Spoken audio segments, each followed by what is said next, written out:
Yesus hidup dan Yesus telah bangkit menjadikan kita menjadi umat pemenang. Amin.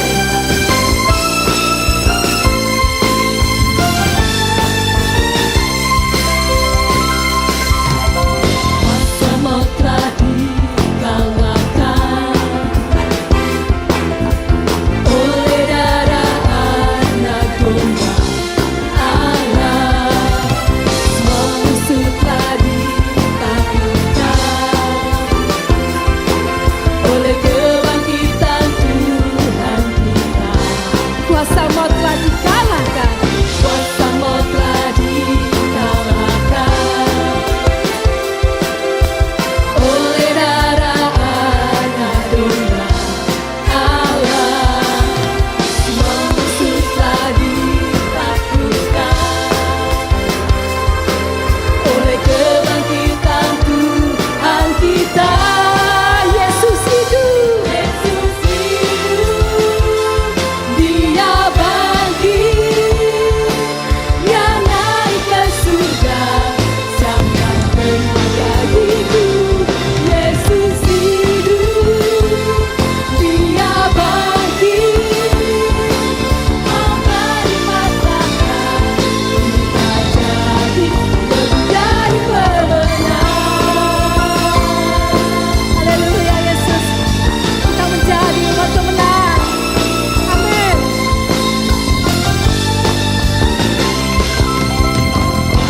Maut telah dikalahkan oleh darah anak domba Allah. Semua musuh telah ditaklukkan oleh kebangkitan Tuhan kita. Kuasa maut telah dikalahkan. Kuasa maut telah dikalahkan oleh darah anak domba Allah. Semua musuh telah ditaklukkan oleh kebangkitan Tuhan kita. Bersama-sama serukan. Yesus hidup, Dia bangkit, Dia naik ke Untuk menyiapkan apa saudaraku? Siapkan tempat bagiku. Dia bangkit, maut telah dipatahkan, kita jadi pemenang. Yesus hidup, Dia bangkit, Dia naik ke surga, siapkan tempat bagiku. Yesus hidup, Dia bangkit, maut telah dipatahkan, kita jadi pemenang. Maut telah dipatahkan oleh kuasa Yesus, oleh darah anak domba. Haleluya. Yesus mengangkat kita menjadi umat pemenangnya.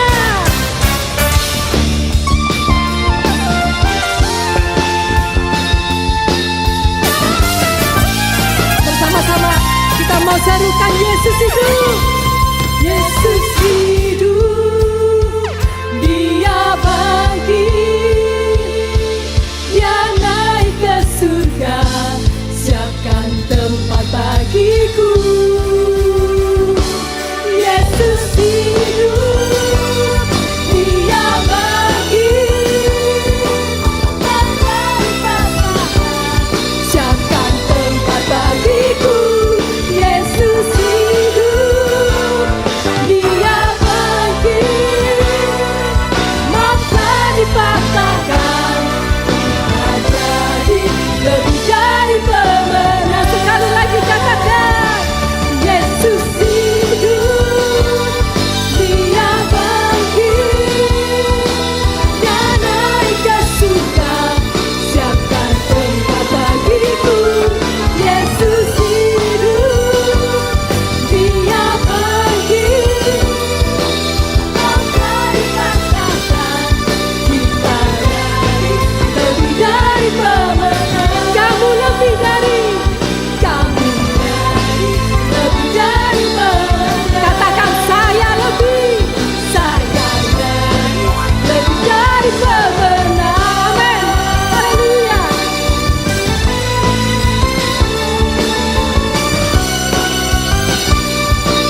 bersukacita, Bapak Ibu Saudara lambaikan tangan. Bersukacita, amin, haleluya.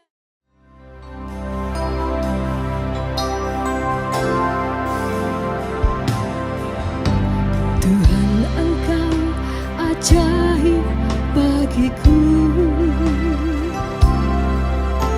Tak ada yang tak mungkin bagimu. Kau yang telah berfirman dan semuanya jadi. Tuhan, Engkau ajaib bagiku. Tuhan, Engkau ajaib bagiku. Tak ada yang tak mungkin bagimu. Semua yang ku saksikan perbuatan tangan-Mu. Tuhan, Engkau ajaib bagiku. Sungguh ku percaya tiada yang mustahil. Mujizat masih ada dalam hidupku. Sembuhkan sakitku, pulihkan jiwaku. Mujizat masih ada bagiku.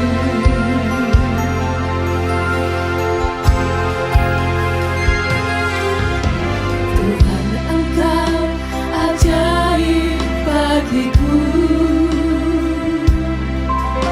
Tak ada yang tak mungkin bagimu. Kau yang telah berfirman dan semuanya jadi. Tuhan, Engkau ajaib bagiku. Tuhan, Engkau ajaib bagiku. Tak ada yang tak mungkin bagimu. Semua yang ku saksikan perbuatan tangan-Mu. Tuhan, Engkau ajaib bagiku. Dan kami mau percaya itu, Tuhan. Sungguh ku percaya tiada yang mustahil. Mujizat masih ada dalam hidupku. Sembuhkan sakitku, pulihkan jiwaku. Mujizat masih ada dalamku. Sungguh ku percaya tiada yang mustahil. Mujizat masih ada dalam hidupku. Sembuhkan sakitku, pulihkan jiwaku. Mujizat masih ada bagiku. Mari Bapak Ibu Saudaraku, kita panggil berdiri. Kita mau menyiapkan hati kita menerima firman-Nya. Percaya tiada yang mustahil. Mujizat masih ada dalam hidupku. Sembuhkan sakitku, pulihkan jiwaku. Mujizat masih ada dalam. Sungguh ku percaya tiada yang mustahil. Mujizat masih ada dalam hidupku. Sembuhkan sakitku, pulihkan jiwaku. Mujizat masih ada dalamku. Sungguh kami percaya, sungguh ku percaya tiada yang mustahil. Katakan dengan iman. Masih ada dalam hidupku. Mujizat ada dalam hidup kami Tuhan. Sakitku, pulihkan jiwaku. Mujizat masih ada. Sekali lagi dengan sepenuh hati kita mau katakan, Sungguh ku percaya tiada yang mustahil. mustahil bagimu Tuhan. Mujizat masih ada dalam hidupku. Sembuhkan sakitku, pulihkan jiwaku. Mujizat masih ada bagiku. Sembuhkan sakitku, Sembuhkan sakitku, pulihkan jiwaku. Mujizat masih ada bagiku. mujizat masih ada bagiku. Mujizat masih ada bagiku.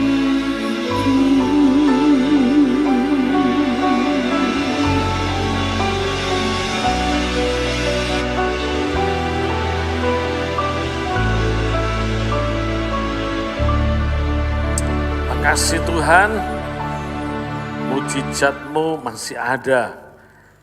Mujizat-Mu masih berlangsung sampai hari ini. Sebab Engkau Tuhan yang Maha Kuasa. Dan Engkau sudah bangkit dari kematian. Engkau sudah mengalahkan maut, dosa, iblis. Semua takluk kepadamu.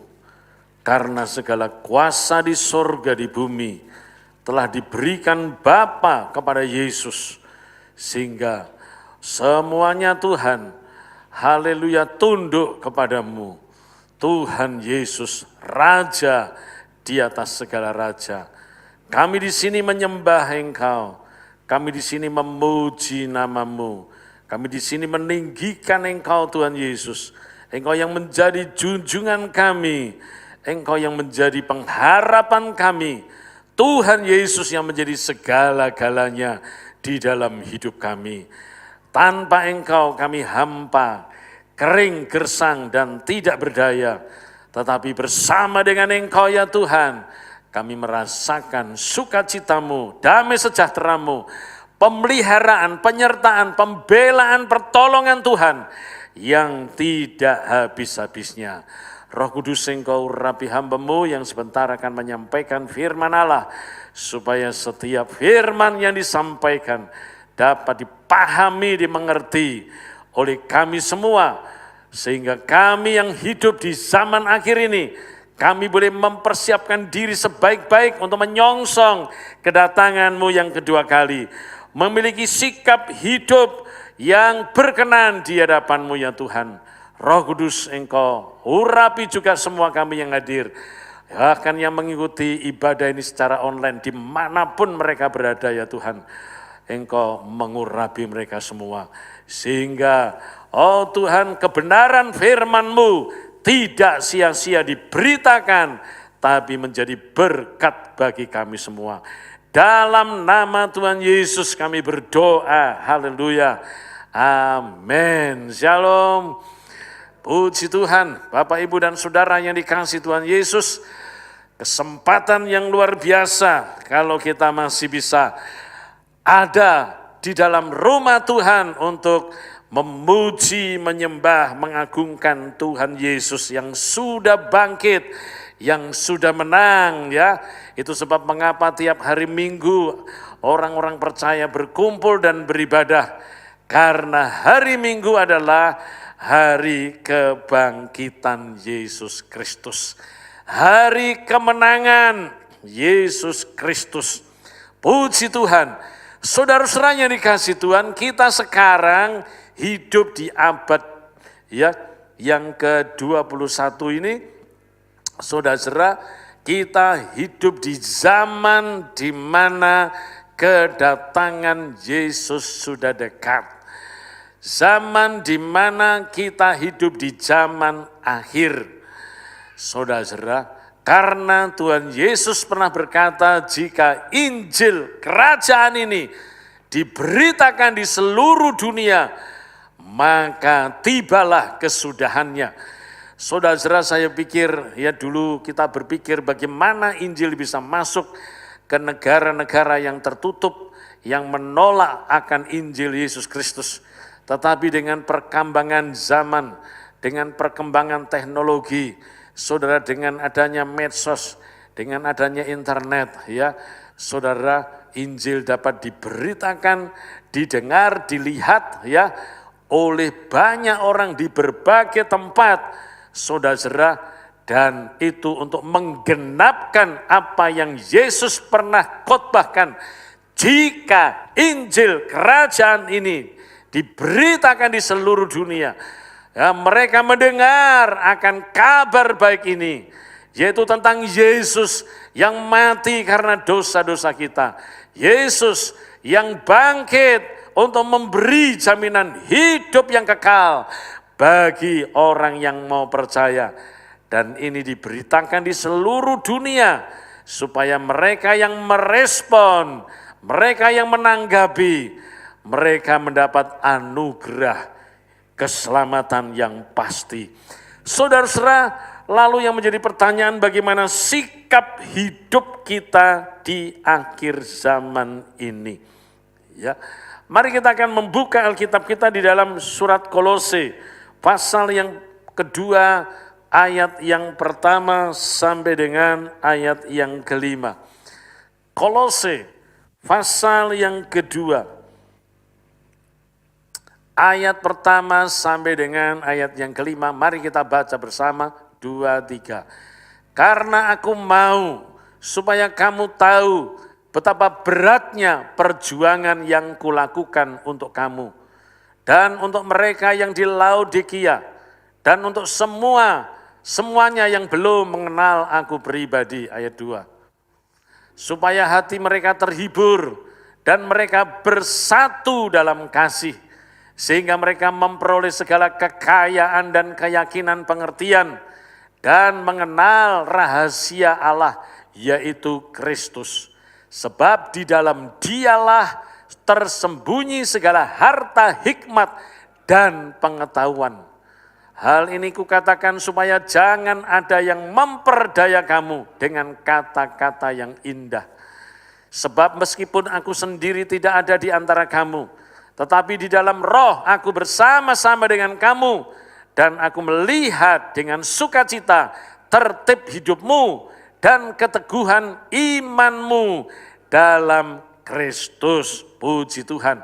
Saudara-saudara, di dalam suratnya yang ditulis oleh Rasul Paulus oleh ilham Roh Kudus kepada jemaat yang ada di Kolose, ya, di dalam pasal 2 ayat 1 sampai dengan ayat yang kelima, kita boleh menemukan beberapa hal penting bagaimana sikap hidup kita sebagai jemaat, sebagai orang percaya di akhir zaman ini.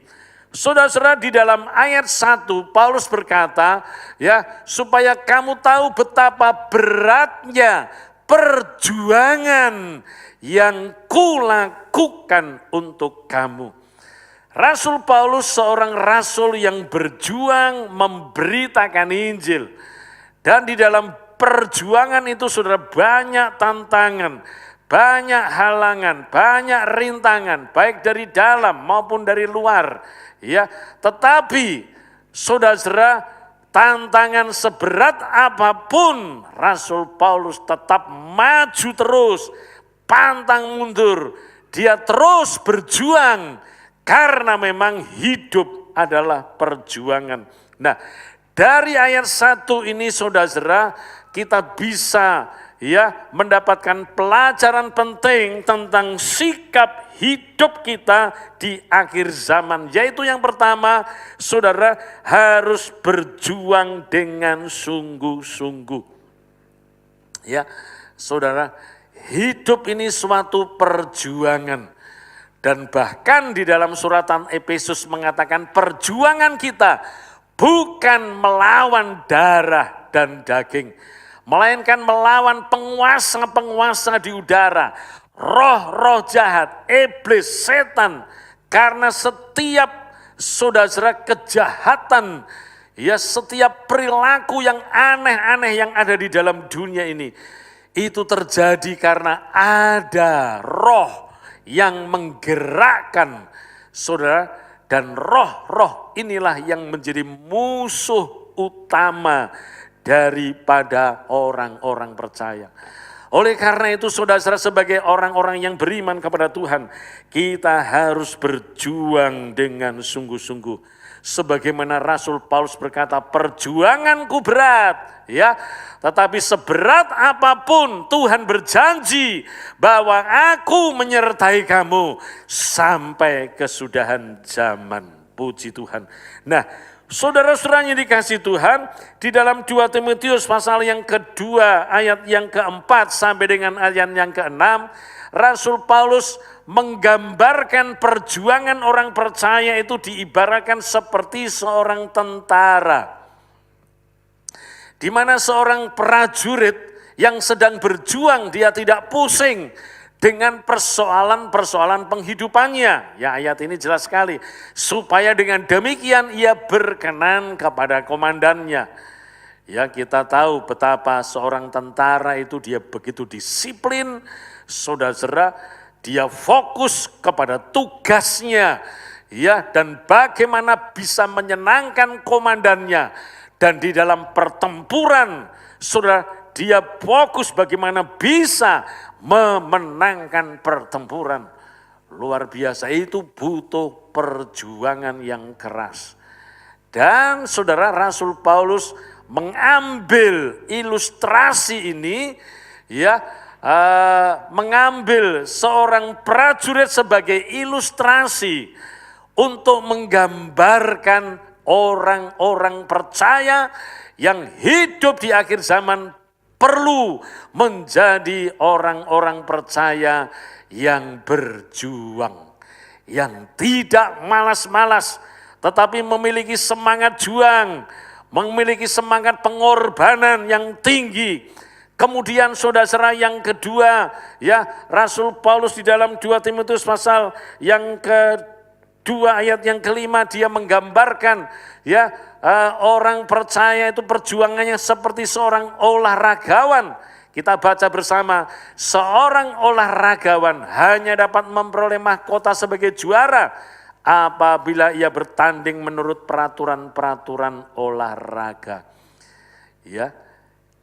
Jadi seorang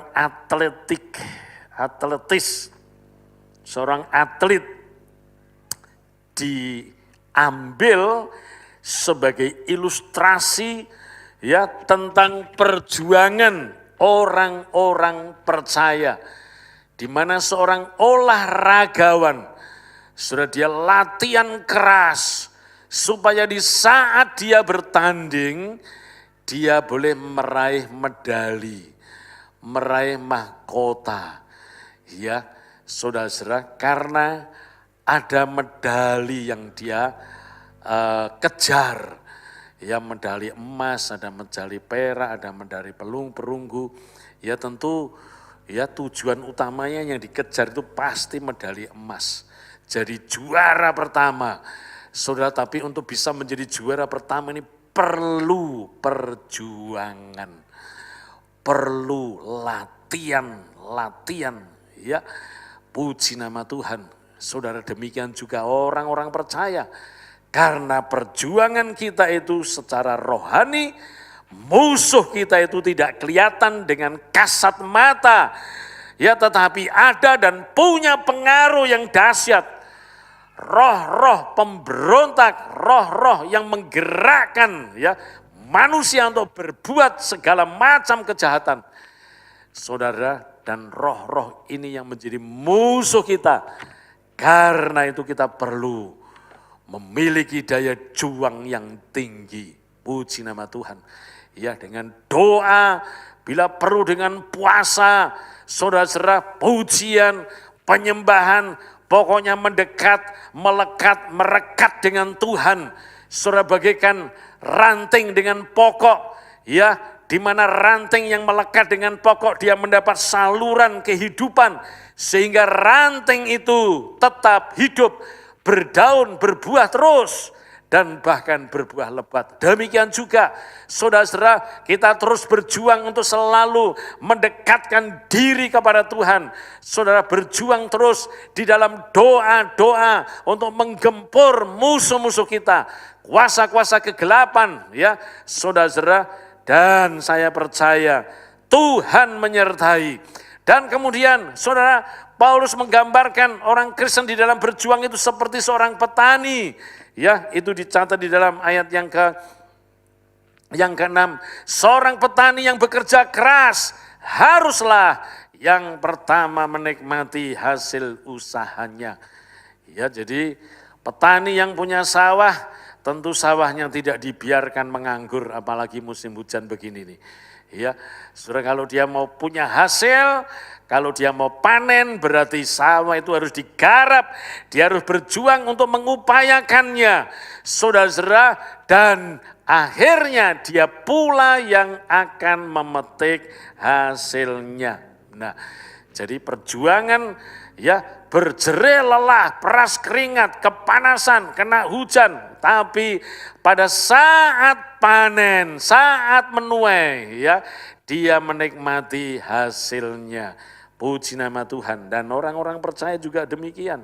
Pemazmur mengatakan, ya, saudara, orang yang menabur benih, ya, sambil mencucurkan air mata, dia akan menuai dengan sorak-sorai. Amin.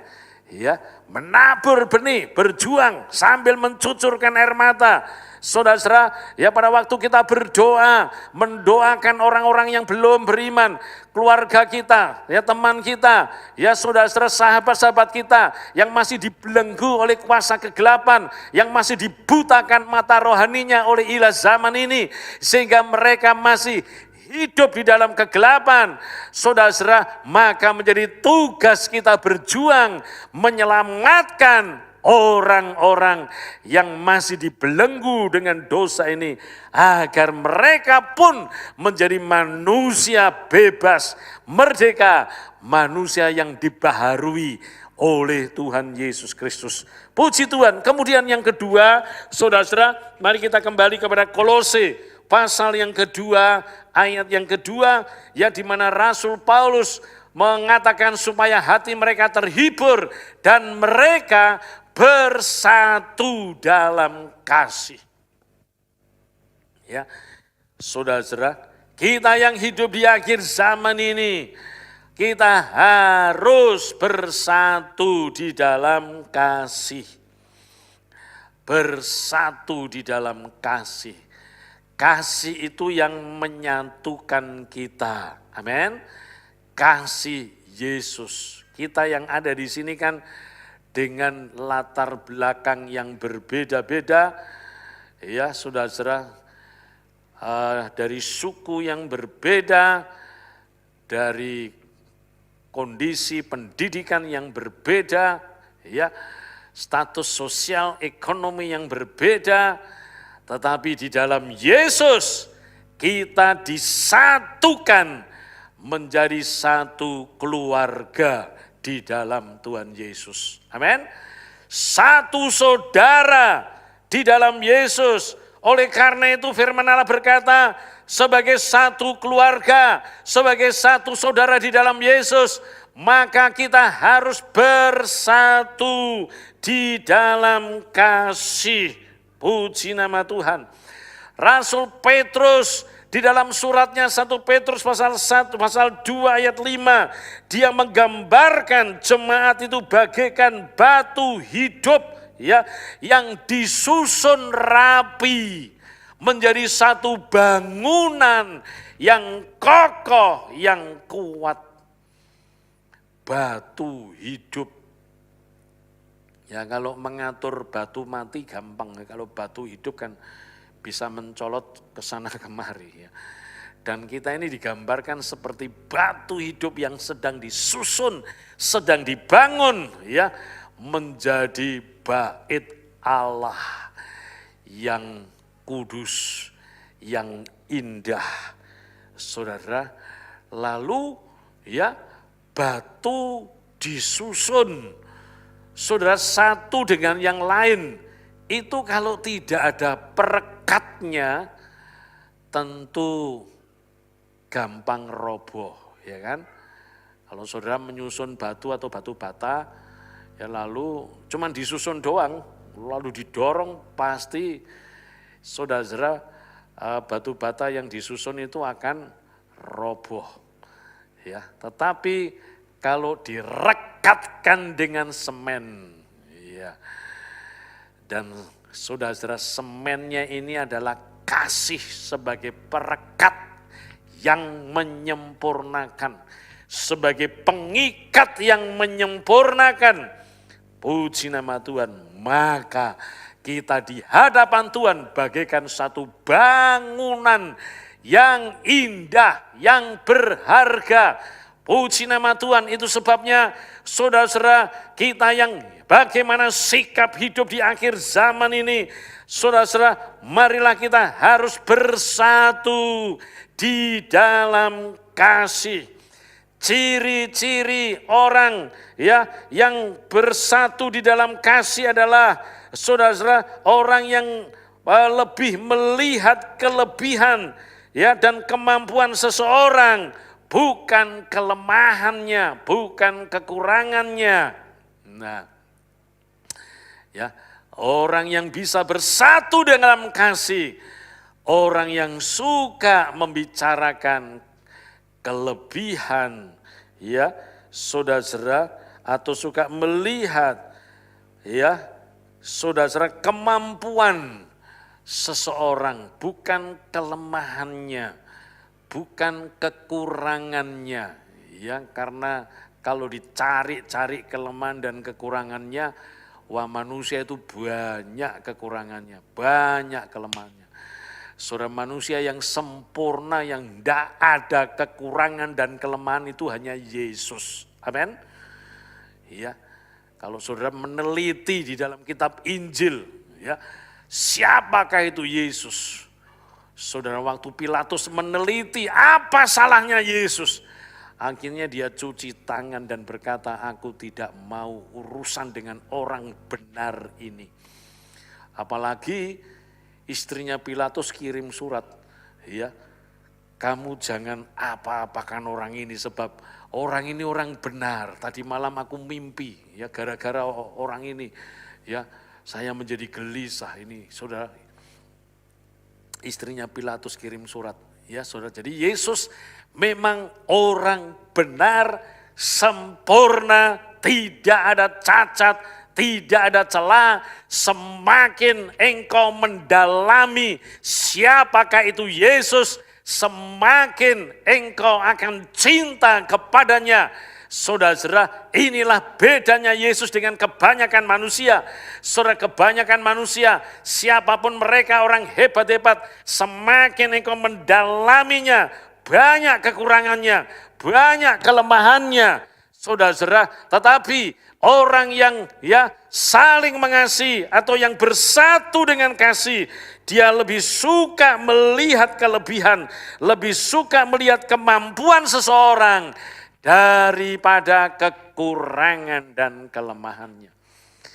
Ini ciri orang yang saudara-saudara, ya, ciri kasih yang nyata. Puji Tuhan. Kita harus belajar untuk mewujudkan bersatu di dalam kasih, belajar untuk saling mengampuni seorang akan yang lain. Ya, jangan saling membenci, saling menyerang, saling menghina, saudara-saudara, saling merendahkan, jangan. Ya, tetapi Tuhan berkata, hendaklah kamu saling mengampuni seorang akan yang lain. Dan bahkan di dalam doa Bapa kami yang diajarkan oleh Yesus, salah satu kalimat mengatakan, ampunilah kami seperti kami juga mengampuni orang yang bersalah kepada kami. Kalau kita ini bisa mengampuni orang, hatimu ada damai, ya, ada ketenangan dan kestabilan jiwa. Tapi kalau seseorang tidak bisa mengampuni sesama, saudara, pada waktu dia lagi makan, ya lalu ingat seseorang yang dia benci, makanan yang enak jadi enggak enak, ya saudara. Waktu engkau mau tidur, saudara sudah ngantuk-ngantuk, ya saatnya sudah mau tidur, ya tapi terlintas ingat lagi, ya manusia sitok ini, waduh akhirnya enggak bisa tidur, ya. Saudara-saudara gelebak-gelebok di tempat tidur enggak bisa tidur karena ya teringat-ingat, ya lalu timbul kebencian. Nah itu sebabnya saudara untuk mengatasi ya hal ini kita harus mengampuni sama seperti Yesus mengampuni yang menyalahi dia. Amin. Waktu Yesus di atas kayu salib, kalimat pertama yang keluar dari mulut Yesus, Yesus katakan, ya Bapa ampunilah mereka sebab mereka tidak tahu apa yang mereka berbuat. Doa ini ditujukan kepada orang yang menghina, yang mengolok, yang meludahi, orang yang memaku, ya kakinya Yesus, tangannya Yesus, orang yang memahkotai duri, orang yang menghajar, mencambuk Yesus.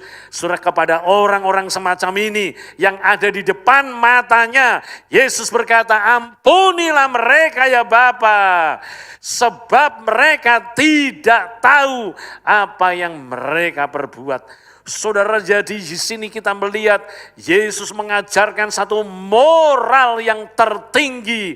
Ya, haleluya, musuh-musuh pun menjadi sasaran untuk diampuni. Jadi Yesus tidak mengajarkan teori, tetapi dia memberikan teladan bagi kita semuanya.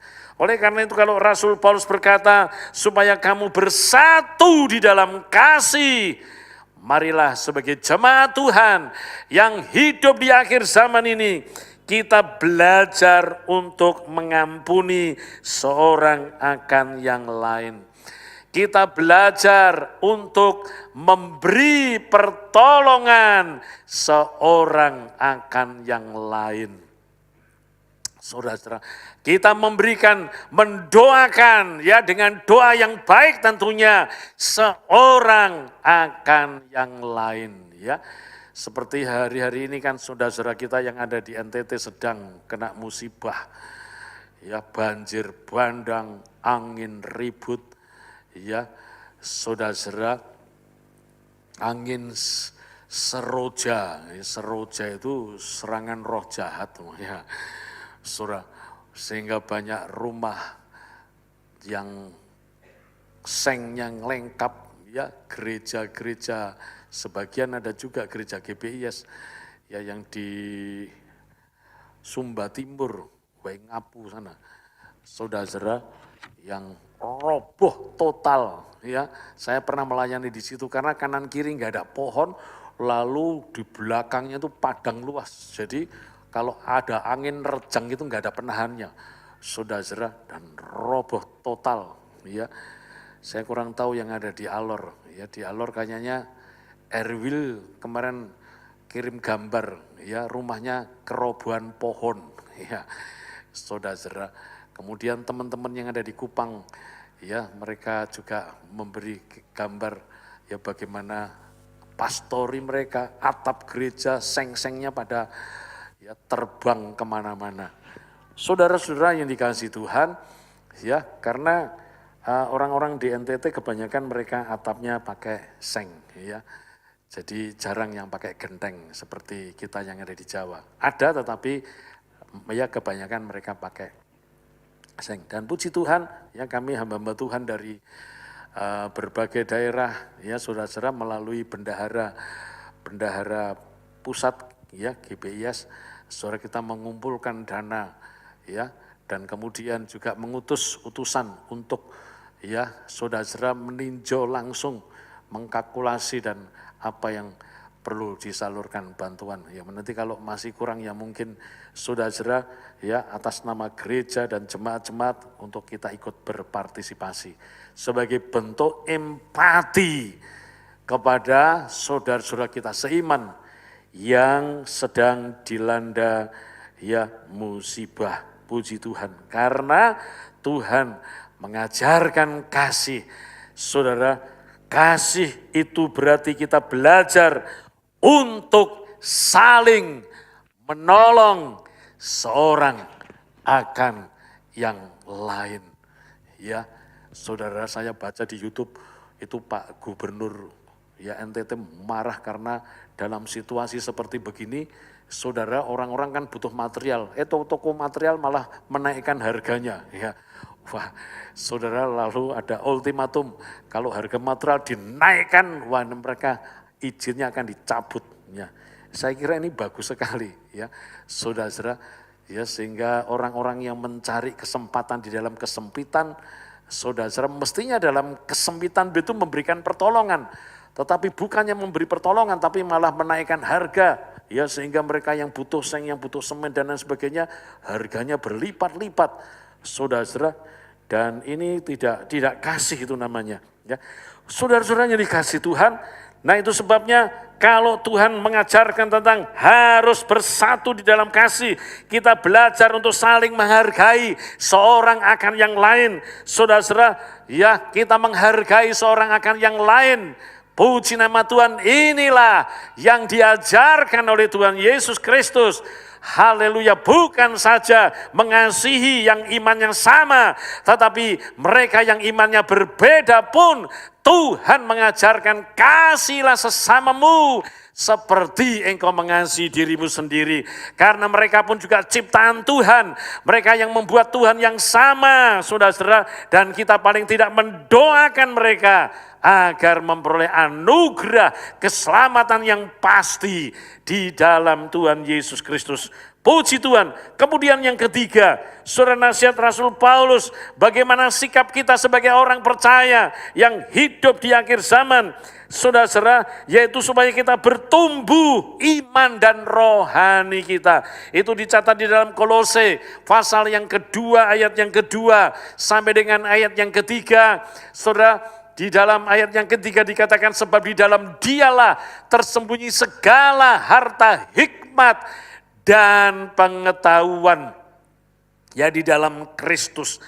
Bertumbuh di dalam pengetahuan dan pengertian yang benar di dalam Yesus Kristus. Ini sangat penting sekali.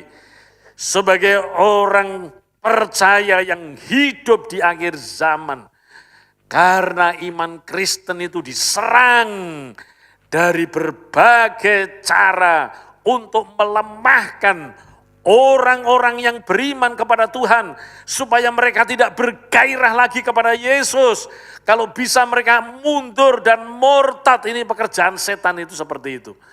Oleh karena itu, saudara, untuk memperkuat ini, Alkitab mengajarkan supaya kita bertumbuh kerohanian kita. Bertumbuh pengenalan dan pengertian kita akan Kristus. Puji Tuhan. Dengan cara bagaimana? Dengan cara kita suka mendengar firman Tuhan. Dengan cara kita suka membaca, merenung-renungkan firman Tuhan, memikir-mikirkan firman Tuhan. Saudara, ini membuat kita menjadi bertumbuh. Karena firman itu makanan rohani bagi kita. Bertumbuh ke arah mana? Bertumbuh ke arah Kristus. Kita baca dalam Efesus 4 ayat yang ke-15. Efesus pasal yang keempat, ayat yang ke-15, kita akan baca bersama 2, 3. Tetapi dengan teguh berpegang kepada kebenaran, di dalam kasih kita bertumbuh di dalam segala hal ke arah Dia, Kristus, yang adalah kepala. Ya, jadi kalau kita bertumbuh itu arahnya, ya kalau ini Yesus, kita arahnya ke Yesus. Artinya menjadi seperti Yesus. Karena Yesus itu teladan sempurna, tidak ada cacat, tidak ada celah ya di dalam kerendahan hati, di dalam ketaatan, di dalam kasih, saudara, pikiran, perasaan, kehendak kita, supaya seperti pikiran, perasaan, dan kehendak daripada Yesus. Kita bertumbuh ke arah Kristus. Puji nama Tuhan. Dan tentu untuk bisa bertumbuh ini perlu kita mengenal Yesus yang sebenarnya. Saudara-saudara, makin dalam kita mengenal Yesus, saya percaya engkau akan makin kagum bahwa dia itu pribadi yang sangat-sangat baik. Amin. Puji Tuhan. Yesus gembala yang baik. Gembala yang baik menyerahkan nyawanya menjadi tebusan bagi domba-dombanya. Dia pemimpin yang baik. Pemimpin yang baik rela mati untuk yang dipimpin. Ini Yesus. Kalau pemimpin-pemimpin dunia kan lain. Saudara, anak buahnya ya yang suruh mati kalau perlu bom bunuh diri ya untuk melindungi ya bosnya atau melindungi pemimpinnya. Tapi Yesus katakan, akulah gembala yang baik. Ya, gembala yang baik menyerahkan nyawanya untuk domba-dombanya. Luar biasa. Dia menyerahkan dirinya untuk menyelamatkan umat manusia. Saudara-saudara, untuk menyelamatkan kita yang berdosa, untuk menyelamatkan dunia ini, supaya oleh karya Kristus yang begitu baik dan dibuktikan dengan pengorbanannya di atas kayu salib, agar yang percaya diselamatkan dan memperoleh hidup yang kekal. Saudara, kita perlu bertumbuhnya ke arah Yesus Kristus. Ya, sehingga menjadi serupa dengan Yesus. Ya, sekarang belum, kita sedang proses menuju kepada kesempurnaan Yesus. Puji nama Tuhan. Yang kalau semua orang mau seperti Yesus, dunia tidak ada perang. Amin. Ya. Saudara, pemimpin-pemimpin yang ada di dalam dunia ini, entah itu pemimpin negara, entah itu pemimpin ormas, entah itu pemimpin, kalau semuanya mau berkarakter seperti Yesus, wah dunia ini menjadi aman, dunia ini menjadi, ya saudara, menjadi tempat yang enak untuk dihuni. Ya kalau semua mau menteladani Yesus, saudara-saudara, ya karena di dalam Yesus kita bisa melihat betapa kasih-Nya yang begitu besar dicurahkan bagi kita semuanya. Dan kemudian saudara-saudara di dalam 2 Petrus pasal 3 ayat yang ke-18 ya, di situ menyatakan betapa kita perlu bertumbuh. Haleluya. Saudara-saudara, jadi bertumbuh di dalam kerohanian kita. Kita baca bersama 2-3. Tetapi bertumbuhlah dalam kasih karunia dan dalam pengenalan akan Tuhan dan Juru Selamat kita Yesus Kristus. Baginya lah kemuliaan sekarang dan sampai selama-lamanya. Ayat ini berkata bertumbuhlah dalam kasih karunia. Dalam kehidupan rohani kita. Saudara, orang yang bertumbuh kerohaniannya, dia semangat untuk hal-hal rohani itu begitu nyata dalam kehidupan sehari-hari. Ya, semangat untuk baca firman, merenungkan firman, semangat untuk berdoa dengan tertib, ya. Saudara, untuk memuji dan menyembah Tuhan, ya. Saudara, dia mau tingkatkan lagi,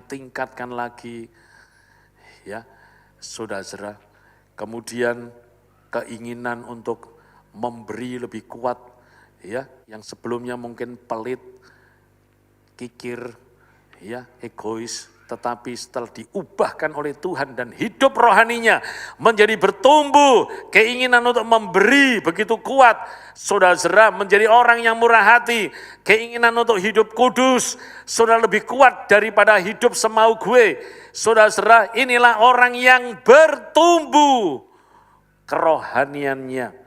Saudara, keinginan untuk melayani Tuhan kuat, ya, daripada sebelumnya maunya sendiri, saudara-saudara, tetapi setelah diubahkan dan bertumbuh, dia mau berkarya untuk Tuhan, sesuai dengan karunia-Nya, sesuai dengan talentanya. Karena dia tahu bahwa semua aktivitas yang dia lakukan untuk Tuhan, itu tidaklah sia-sia. Puji nama Tuhan. Saudara-saudara, jadi bertumbuh di dalam iman dan kerohanian ini penting sekali. Ya, saudara, iblis itu paling gak suka kalau orang Kristen itu imannya bertumbuh, rohaninya bertumbuh. Ya, iblis itu maunya kita ini menjadi seperti bonsai gitu ya. Kalau bonsai, tanaman bonsai itu ya sudah bagus sih, harganya mahal. Tapi kalau Kristen bonsai ini bahaya. Ya. Saudara Kristen yang tidak bisa bertumbuh, saudara, Tuhan mau supaya kita bertumbuh. Haleluya. Terus bertumbuh ke arah mana? Bertumbuh ke arah Yesus Kristus. Dan ini yang setan tidak suka. Makanya dia menghambat dengan berbagai macam cara, ya, supaya anak-anak Tuhan tidak bertumbuh, tetapi menjadi orang Kristen yang cuman Kristen-Kristen biasa, Kristen-Kristenan, ya, bukan Kristen yang tenanan. Ini maunya setan. Tapi maunya Tuhan kita menjadi orang Kristen yang tenanan, yang sungguh-sungguh. Amin. Puji Tuhan. Kemudian saudara-saudara, yang terakhir, ya, di dalam ayat yang ke-6, ayat yang ke-5, saudara-saudara, Tuhan mau supaya di dalam di akhir zaman ini kita punya sikap untuk hidup tertib. Nah, puji Tuhan, di dalam ayat 5 mengatakan, sebab meskipun aku sendiri tidak ada di antara kamu, tetapi di dalam roh, ya, aku bersama-sama dengan kamu, dan aku melihat dengan sukacita tertib hidupmu dan keteguhan imanmu dalam Kristus. Jemaat yang ada di Kolose, jemaat yang dibanggakan, dan Paulus sangat bersukacita karena mereka adalah orang-orang yang tertib hidupnya. Bukan yang sembarangan dan amburadul hidupnya. Tetapi Paulus berkata, aku bersukacita, ya, oleh karena tertib hidup mereka. Mereka disiplin, mereka tertib, ya, saudara, disiplin di dalam hidup beribadah kepada Tuhan, ya, saudara, dan rasanya kalau tidak datang beribadah sesuai dengan yang sudah dijadwalkan, ada kerugian besar di dalam kehidupannya. Nah, ini orang-orang yang hidup tertib, ya, saudara, baik tertib di dalam mengadakan saat teduh, doa pagi, sebelum engkau melakukan aktivitas sehari-hari, mulai dulu bersama dengan Tuhan. Saudara yang di rumah, kalau mau yang ada di gereja, monggo, ya, tiap pagi ada doa pagi. Ya, rata-rata 25 orang yang hadir, kadang 30. Ya, target saya kalau bisa tahun ini ada 50-an orang lah yang ikut doa pagi. Ya, saudara, dan kita tiap pagi, saudara, nyanyi, muji, menyembah Tuhan, ya. Dan dalam 2 tahun terakhir ini Pak Diono bikin lagu-lagu, ada 213 lagu, ya, saudara. Jadi hampir paling tidak seminggu atau 2 minggu sekali ada lagu baru yang kita nyanyi, latihan notnya dulu 2 kali, lalu syairnya. Saudara, itu sudah 213 lagu. Wah, ini luar biasa, saudara, yang kita nyanyikan di dalam doa pujian, penyembahan kepada Tuhan di setiap pagi. Haleluya. Saudara yang bisa meluangkan waktu bersama-sama 4:30 sampai 5:30. Ya, beberapa waktu lalu sempat hujan deras. Wah, saya pikir ini pasti yang doa pagi cuman yang dipastori saja. Enggak taunya, saudara, ya, hampir separuh dari yang biasanya datang juga. Ya, pakai payung, pakai mantel, ya. Jadi masih tidak putus asa, ya, walaupun hujan pagi-pagi. Wah, ini luar biasa, semangat yang semacam ini perlu dipertahankan, perlu dipupuk. Saudara-saudara, puji nama Tuhan. Mungkin orang semacam ini merasa bahwa kalau tidak ikut doa rasanya rugi, ya, rasanya ada sesuatu yang kehilangan. Ini namanya belajar membiasakan diri, saudara, untuk hidup secara tertib. Haleluya. Saudara-saudara, demikian juga di dalam pelayanan. Saudara, demikian juga di dalam kekudusan, tertib di dalam kekudusan. Haleluya, di dalam ketaatan kepada firman, kepada kehendak daripada Tuhan. Ini penting sekali. Apalagi orang-orang muda, ya, perlu belajar untuk tertib, untuk disiplin. Saudara, tidak semau gue, ya, saudara, karena banyak orang-orang tua yang mengeluh anak-anaknya tidak begitu tertib. Saudara, padahal firman Tuhan mengajarkan supaya, ya, semuanya itu boleh belajar untuk tertib. Seperti di dalam Kolose pasal 2 ayat 5, Paulus berkata, aku bersuka cita karena melihat tertib hidupmu. Ya, jadi hidup mereka ini disiplin, hidup mereka tidak amburadul, ya. Mungkin dulu sebelum di dalam Yesus mereka tidak karu-karuan, ya. Kalau malam begadangan, kalau malam keliaran, ya, yang muda-muda mabuk-mabuk. Saudara, lalu kemudian sekarang setelah diubah oleh Tuhan menjadi manusia baru, saudara, waktunya tidak dibuang-buang secara sia-sia untuk merusak diri, tetapi untuk mendekatkan diri dengan Tuhan. Haleluya.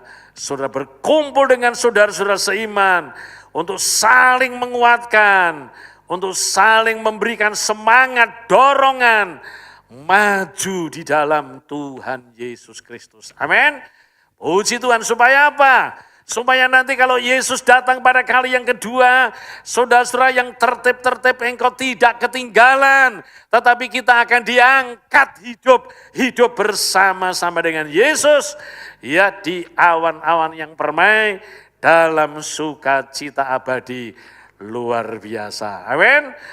Tuhan memberkati.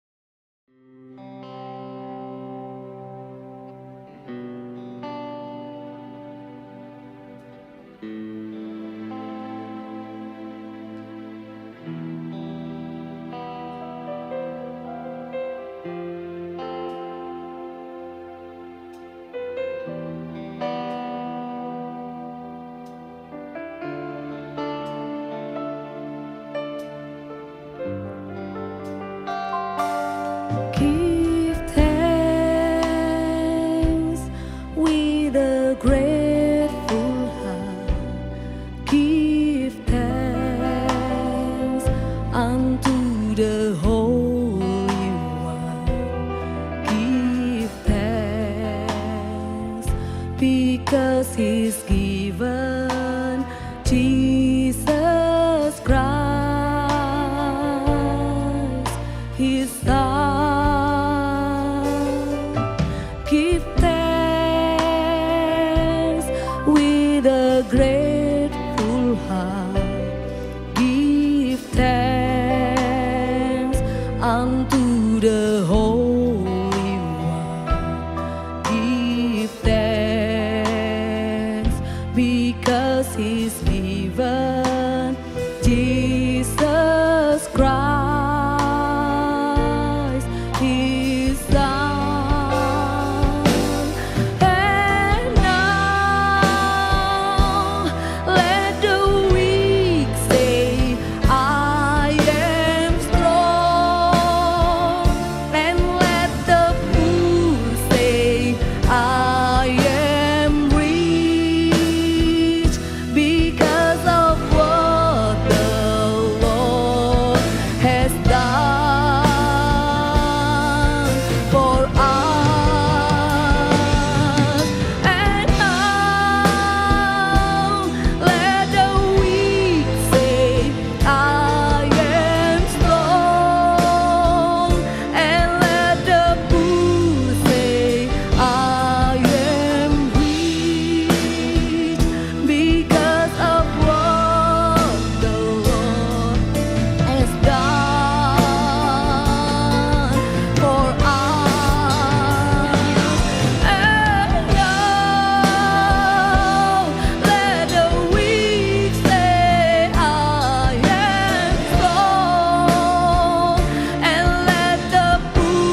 He